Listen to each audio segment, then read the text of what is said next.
এই যে আমাদের এবছর পাটের কৃষক উনি নাকি শুনছে 5,000 টাকা করে মন হইবে পাটের। এই কারণে পাট খেতে করছে মোটামুটি। এই যে পুরা দিল জুইরা উনারই পাট খেত দেখছেন নি, পুরাটা ওনারই পাট খেত। এখন উনি আসলে কি এই পাটের দাম 5,000 টাকা দেখে কি পাট খেত করছে, নাকি কয়দিন পরে আম কাঁঠাল আস্তে আস্তে কাঁঠাল মাটাল চুরি করে যাতে ফোলা পায়নি এদিকে গুঞ্জাইতে পারে, এই কারণে পাট খেতি করছে, বা অন্য কোনো কাজ টাজ হয় কিনা কে জানে। এই সমস্ত কারণে পাট ক্ষেত করছে, এটা তো আল্লাহ জানে।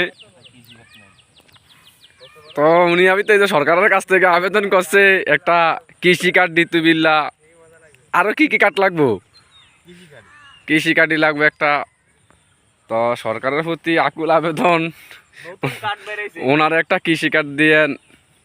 উনি কৃষি কার্ড দিলে ফোলাফাই নিয়ে যে দেখা গেছে কয়দিন পরে মানুষের কাঁঠাল ধরবো আম ধরবো, ফোলাফাইনে চুরি টুরি কইরা ওনার পাট ক্ষেতের মধ্যে গুঞ্জাইতে পারবো। ফোলাফাইনে চুরি করে আইনা থুইব, উনি খাইব বইয়া বিয়া।